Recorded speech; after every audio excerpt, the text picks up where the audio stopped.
All right, welcome everyone, and thank you for joining us for today's webinar. We look forward to what we hope will be a timely and informative discussion about how to track the success of your tech initiatives, specifically your distance learning programs, during the ongoing COVID-19 pandemic. Leading our discussion today will be Matt Riegel, Manager of Solutions Engineering here at Kajeet. Matt is an expert in his field with over 20 years of experience in telecom, and he will be a fantastic resource for us during this time. We have muted everyone, but please feel free to raise questions throughout, either in the chat or Q&A boxes. I'll be monitoring those. And we will also have a dedicated time of Q&A at the end of the webinar. So without further ado, I'll hand it over to you, Matt. Thanks, Kristen. Good morning, everyone. Hope you're all having a great day, and your inbox wasn't too bad after a 3-day weekend. So as Kristen mentioned, so today we're going to be talking about how you measure the effectiveness of your programs post-COVID and during COVID. So as I was thinking about this, there were a lot of things we were looking at. We just, how do you look at success just in general, outside of COVID or even our program itself? And some of the things we were talking about was, is it, ease of use? Is the program you have something that's easy to use?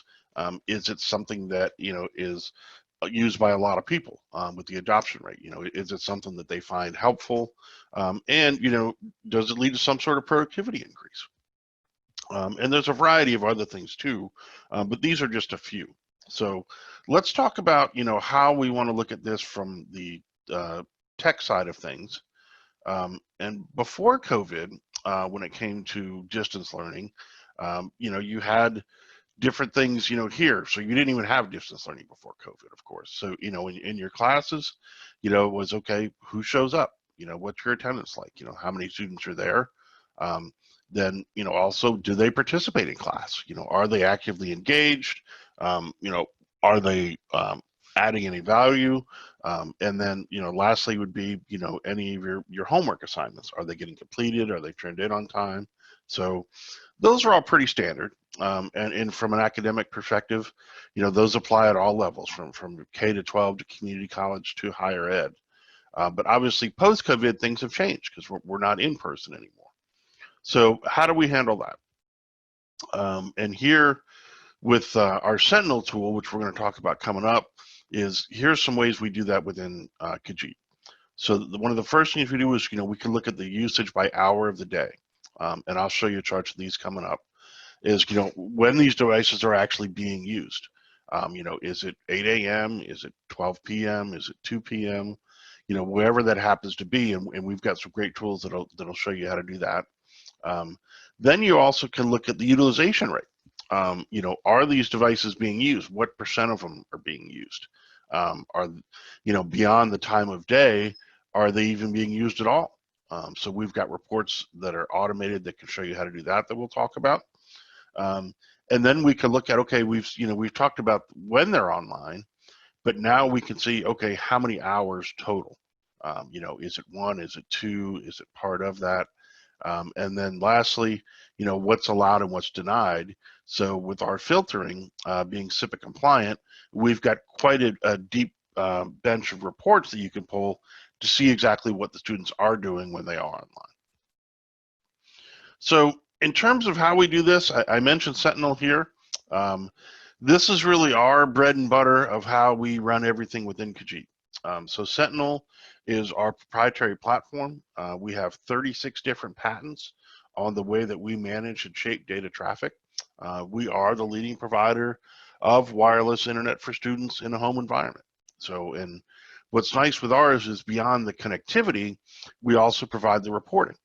So, from a standpoint of, return on investment, letting you know what the students are doing, these are all things that are included with all of our plans. There's no extra fee for it, and it's available to you 24/7.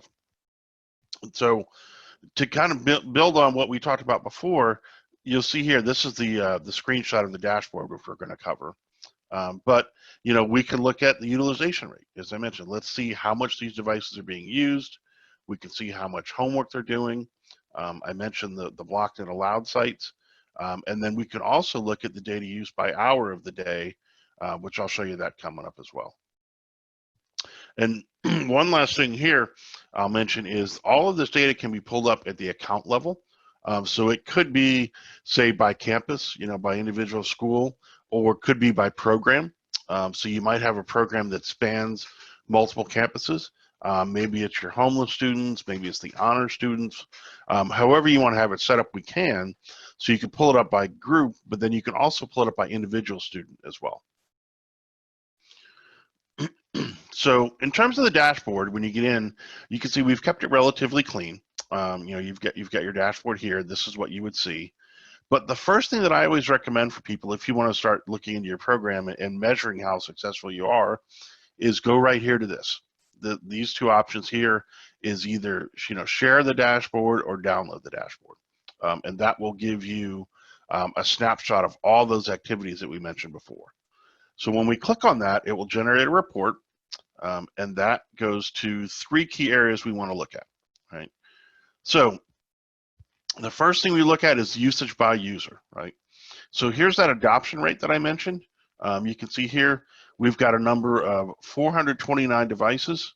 Of those, 184 were active, 245 were suspended. So this is our Kajeet demo account. So in a typical school account, you wouldn't have as many are suspended, but for demonstration purposes, I wanted to show this to you. But that's the first thing we look at is, okay, how many devices are active, how many are being used? And that's something that will be your first indicator. Then you can see how much data is being used by your top user, as well as your top 5 and top 10 users. One thing we've noticed with COVID is that a lot of times these devices, you'll have some outliers. So you're going to have some that are much higher than others. And what we've learned is those are typically the teachers. Some of the teachers are going to have these devices at home. And since they're teaching multiple classes, they're going to be able to use far more data than a student would who's just attending the class. So that's the usage by user. Excuse me. Then you get over here to your statistics. You can see what your total usage is. You can see per device used, and then the difference between this here, per device used, which you can see is 321, and daily consumed per device that's active. This includes all of your devices on the account, whereas this includes only the ones that are used. So a little bit different there in terms of those metrics, and we'll talk more about that coming up as well. And then the last one here, you can see is your homework hours online. So, we can see total hours, at the account level, what that total is, and then it breaks down, per day, per device used, and then down to the individual case, where in this case it was 45 minutes. So what we're seeing typically for schools in general during COVID, in the spring, this was about an hour and a half, because things were a little more ad hoc back then. We just started a few weeks ago for the fall session, so I don't have the latest metrics on that. But I do know that a lot of schools are going to much more live online learning, so this should be higher. But just to kind of recap on here, so you've got your usage by user, especially the active and suspended, the average usage here, and then the hours as well. So all 3 of these are available. Then the next thing we want to get into is, these scheduled reports. So here you can see we've got a whole variety of reports here you can choose from. The 2 that we recommend here are this daily device usage and the device usage. So what the daily device usage report, this one shows you if a device was used, how much data was used on that day. So it will show you every single device in your account. Let's say that you had 500 of them and 400 of them were used, it would show those 400 only and how much data was used during that day. So it can be a very lengthy report depending on how many students and devices you have out there. Whereas the device usage just gives you your total usage for that time period. So let's say we ran these both for a week, you would have on this report, the report for each of those 7 days, whereas this report, the device usage, would just give you the total megabyte usage or gigabyte usage for that cumulative 7 days. So two different ways there. What's great about these reports too is not only are they available on demand, but you can schedule them. So you can have them set up to be delivered to your inbox anytime you want. And you can share them with others as well. So you don't have to live in Sentinel. You can go ahead and pre-configure these. And typically with these reports, you might want to see them maybe say on a Friday afternoon or a Monday morning. The principal will want to get that report to their inbox so they can see what the activity was for the previous week. So now next, in terms of trends that we've seen, when I talked about the allowed and denied list, Kristen and I, as we were putting this together, we were looking at some things we wanted to show you guys that would really give you an idea of how we handle this. So here, in terms of web activity, you can see this is our denied requests. So in March, it was 31% of all URL requests were denied, and you can see that continued to grow, to 39% in April and 44% in May. And what that was, these were, new students getting online and testing the system. So trying to see what they could do. Could they get to Facebook? Could they get to Snapchat? Could they watch Netflix? And obviously, with our CIPA compliant filters, we don't allow that. In addition, over and above, we take out all the social media sites because those are bandwidth hogs. One thing we have noticed that I'll share with you is, on a typical year, we find that usually about 31 or 30% roughly of sites are denied, 70% are allowed. Now, I can tell you in the past 2 weeks since we've gone back to school, it's the complete opposite. So we're seeing about 70% of all sites being denied and 30% being allowed for exactly just what I said before. Students on there who've never had internet access and they're testing to see what they can do. So we would expect that as the semester goes along, that will gradually even out and switch back to the 30-70. But it's not surprising that it is happening because a lot of these students, it's their first time having internet. So with this, obviously this is important because now you can see how much time they're spending going to sites or trying to go to sites that they don't need to be going to. So now in terms of the actual activity here, here's some metrics that we've seen as a whole. You can see this is from January to May. In January, we were at 141 million URL requests. By May, that had gotten up to 809 million. And I guarantee you we are far beyond that today because we have a lot more customers. The top websites are typically Apple, Google, and Microsoft. Those are your education sites. Here's one that's interesting for you is, Zoom requests and WebEx. We had 5,800 of those in January, increased to 958,000 in May. So there's been a lot of increase in that learning in terms of the online piece of it that wasn't there before. And then here, Xbox, PlayStation, what the kids are trying to do, you could see it was just, 0.4% in January, jumped up to 2.5 in May. So definitely trying to get a feel for what they can do there. And then here you can see is our social media stats. In January, they were 8.7 million. And in May, they were up to 49.2 million. So the kids will try. They won't succeed, but they will try. So these are all kind of things that you can keep an eye on yourself as well from your own accounts. Like I said, this is across all Kajeet customers, just to give you an idea of what we see on a typical daily basis. Now, in terms of the reports, this is the Sentinel top data report. So this is your top 20 users. And you can see, you can do intervals here of, 10, 20, or 40. And then you've got your phone number that's assigned to the device. And then you've got your volume of data across the bottom here.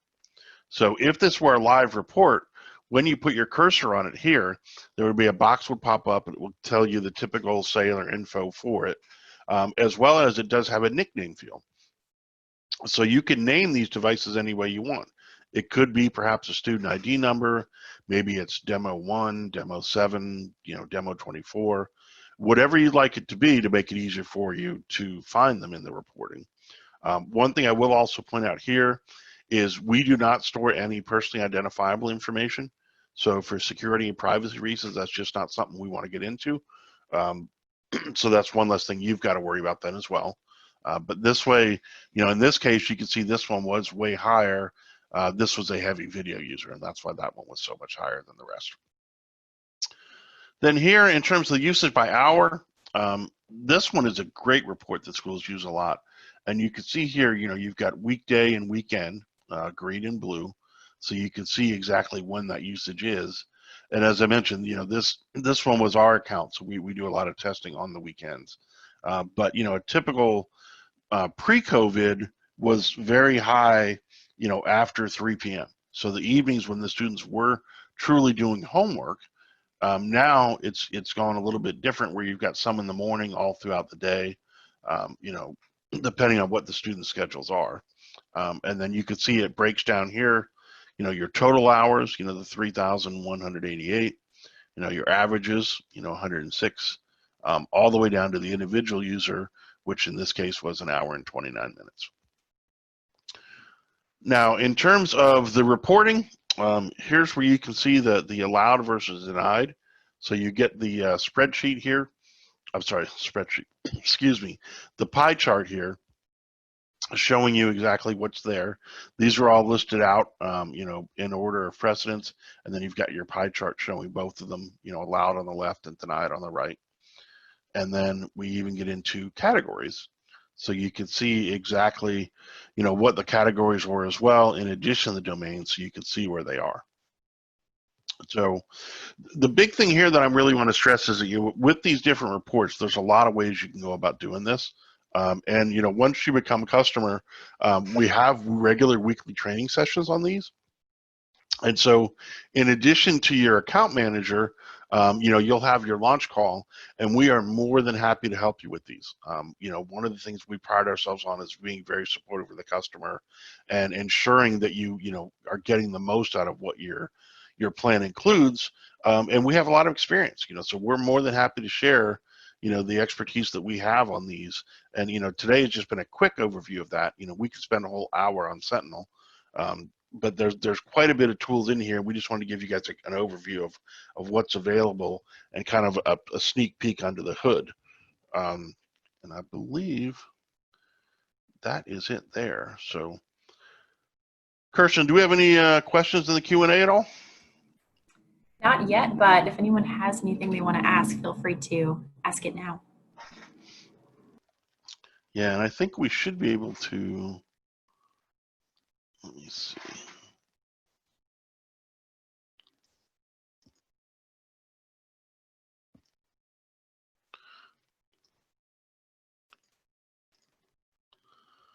Okay, and I just allowed everyone to talk. So if you do have a question, feel free to unmute yourself, and I will be happy to answer it.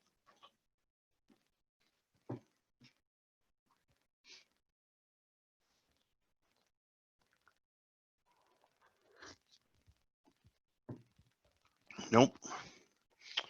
Okay. Well, if we don't have any questions there and we don't have any in the Q&A, Kirsten, I will turn it back over to you. Okay, perfect. Well, thank you so much, everyone, for joining. We will send out this webinar recording so that you'll have it available.